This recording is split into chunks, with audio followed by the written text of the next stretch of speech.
But, hark! The tent has changed its voice, there's peace and rest nae langer. Burns. The Lothian militia they came with their coats of blue, 500 men from London came, clad in a reddish hue. Bothwell lines.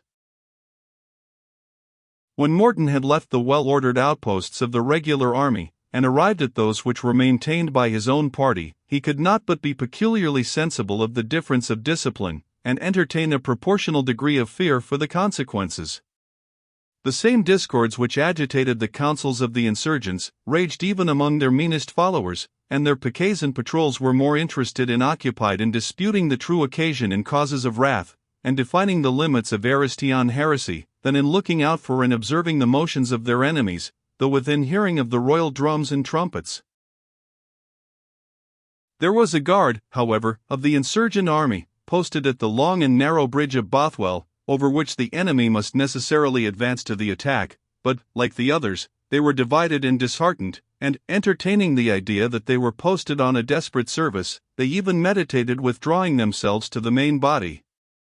This would have been utter ruin, for, on the defense or loss of this pass the fortune of the day was most likely to depend. All beyond the bridge was a plain open field, excepting a few thickets of no great depth, and, consequently, was ground on which the undisciplined forces of the insurgents, deficient as they were in cavalry, and totally unprovided with artillery, were altogether unlikely to withstand the shock of regular troops. Morton, therefore, viewed the pass carefully, and formed the hope that by occupying 2 or 3 houses on the left bank of the river, with the copse and thickets of alders and hazels that lined its side, and by blockading the passage itself, and shutting the gates of a portal, which, according to the old fashion, was built on the central arch of the bridge of Bothwell, it might be easily defended against a very superior force. He issued directions accordingly, and commanded the parapets of the bridge, on the farther side of the portal, to be thrown down, that they might afford no protection to the enemy when they should attempt the passage. Morton then conjured the party at this important post to be watchful and upon their guard, and promised them a speedy and strong reinforcement. He caused them to advance vedettes beyond the river to watch the progress of the enemy, which outposts he directed should be withdrawn to the left bank as soon as they approached. Finally, he charged them to send regular information to the main body of all that they should observe. Men under arms, and in a situation of danger, are usually sufficiently alert in appreciating the merit of their officers. Morton's intelligence and activity gained the confidence of these men, and with better hope and heart than before, they began to fortify their position in the manner he recommended, and saw him depart with 3 loud cheers. Morton now galloped hastily towards the main body of the insurgents, but was surprised and shocked at the scene of confusion and clamor which it exhibited, at the moment when good order and concord were of such essential consequence. Instead of being drawn up in line of battle, and listening to the commands of their officers, they were crowding together in a confused mass, that rolled and agitated itself like the waves of the sea, while 1,000 tongues spoke, or rather vociferated, and not a single ear was found to listen. Scandalized at a scene so extraordinary, Morton endeavored to make his way through the press to learn, and, if possible, to remove, the cause of this so untimely disorder. While he is thus engaged, we shall make the reader acquainted with that which he was some time in discovering. The insurgents had proceeded to hold their day of humiliation, which, agreeably to the practice of the Puritans during the earlier Civil War, they considered as the most effectual mode of solving all difficulties, and waiving all discussions. It was usual to name an ordinary weekday for this purpose, but on this occasion the Sabbath itself was adopted, owing to the pressure of the time and the vicinity of the enemy.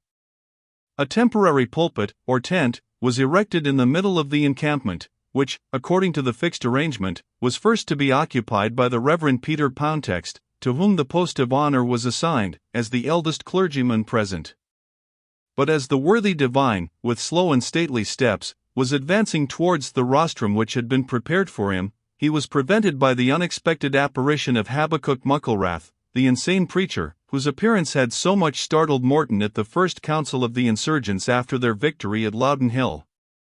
It is not known whether he was acting under the influence and instigation of the Cameronians, or whether he was merely compelled by his own agitated imagination, and the temptation of a vacant pulpit before him, to seize the opportunity of exhorting so respectable a congregation. It is only certain that he took occasion by the forelock, sprung into the pulpit, cast his eyes wildly round him, and, undismayed by the murmurs of many of the audience, opened the Bible, read forth as his text from the 13th chapter of Deuteronomy, "Certain men, the children of Belial, are gone out from among you, and have withdrawn the inhabitants of their city, saying, Let us go and serve other gods, which you have not known," and then rushed at once into the midst of his subject. The harangue of Mucklewrath was as wild and extravagant as his intrusion was unauthorized and untimely, but it was provokingly coherent, in so far as it turned entirely upon the very subjects of discord, of which it had been agreed to adjourn the consideration until some more suitable opportunity. Not a single topic did he omit which had offense in it, and, after charging the moderate party with heresy, with crouching to tyranny, with seeking to be at peace with God's enemies, he applied to Morton, by name, the charge that he had been one of those men of Belial, who, in the words of his text, had gone out from amongst them, to withdraw the inhabitants of his city, and to go astray after false gods. To him, and all who followed him, or approved of his conduct, Mucklewrath denounced fury and vengeance, and exhorted those who would hold themselves pure and undefiled to come up from the midst of them. "Fear not," he said, "because of the neighing of horses, or the glittering of breastplates. Seek not aid of the Egyptians, because of the enemy, though they may be numerous as locusts, and fierce as dragons. Their trust is not as our trust, nor their rock as our rock. How else shall 1,000 fly before one, and 2 put 10,000 to the flight? I dreamed it in the visions of the night, and the voice said, Habakkuk, take thy fan and purge the wheat from the chaff, that they be not both consumed with the fire of indignation and the lightning of fury. Wherefore, I say, take this Henry Morton, this wretched Achan, who hath brought the accursed thing among ye, and made himself brethren in the camp of the enemy, take him and stone him with stones, and thereafter burn him with fire, that the wrath may depart from the children of the covenant. He hath not taken a Babylonish garment, but he hath sold the garment of righteousness to the woman of Babylon. He hath not taken 200 shekels of fine silver, but he hath bartered the truth, which is more precious than shekels of silver or wedges of gold. At this furious charge, brought so unexpectedly against one of their most active commanders, the audience broke out into open tumult, some demanding that there should instantly be a new election of officers, into which office none should hereafter be admitted who had, in their phrase, touched of that which was accursed, or temporized more or less with the heresies and corruptions of the times. While such was the demand of the Cameronians, they vociferated loudly, that those who were not with them were against them, that it was no time to relinquish the substantial part of the covenanted testimony of the Church, if they expected a blessing on their arms and their cause, and that, in their eyes, a lukewarm Presbyterian was little better than a Prelatist, an anti-covenanter, and a nullifidian. The parties accused repelled the charge of criminal compliance and defection from the truth with scorn and indignation, and charged their accusers with breach of faith, as well as with wrong-headed and extravagant zeal in introducing such divisions into an army, the joint strength of which could not, by the most sanguine, be judged more than sufficient to face their enemies. Poundtext, and one or two others, made some faint efforts to stem the increasing fury of the factious, exclaiming to those of the other party, in the words of the Patriarch, Let there be no strife, I pray thee, between me and thee, and between thy herdsman and my herdsman, for we be brethren. No pacific overture could possibly obtain audience. It was in vain that even Burleigh himself, when he saw the dissension proceed to such ruinous lengths, exerted his stern and deep voice, commanding silence and obedience to discipline. The spirit of insubordination had gone forth, and it seemed as if the exhortation of Habakkuk Mucklewrath had communicated a part of his frenzy to all who heard him. The wiser, or more timid part of the assembly, were already withdrawing themselves from the field, and giving up their cause as lost. Others were moderating a harmonious call, as they somewhat improperly termed it, to new officers, and dismissing those formerly chosen, and that with a tumult and clamor worthy of the deficiency of good sense and good order implied in the whole transaction.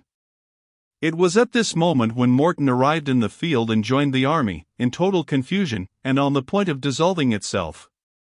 His arrival occasioned loud exclamations of applause on the one side, and of imprecation on the other. "What means this ruinous disorder at such a moment?" he exclaimed to Burleigh, who, exhausted with his vain exertions to restore order, was now leaning on his sword, and regarding the confusion with an eye of resolute despair. "It means," he replied, "that God has delivered us into the hands of our enemies." "Not so," answered Morton, with a voice and gesture which compelled many to listen. "It is not God who deserts us, it is we who desert him, and dishonor ourselves by disgracing and betraying the cause of freedom and religion. Hear me," he exclaimed, springing to the pulpit which Mucklewrath had been compelled to evacuate by actual exhaustion. "I bring from the enemy an offer to treat, if you incline to lay down your arms. I can assure you the means of making an honorable defense, if you are of more manly tempers. The time flies fast on. Let us resolve either for peace or war, and let it not be said of us in future days, that 6,000 Scottish men in arms had neither courage to stand their ground and fight it out, nor prudence to treat for peace, nor even the coward's wisdom to retreat in good time and with safety. What signifies quarreling on minute points of church discipline, when the whole edifice is threatened with total destruction?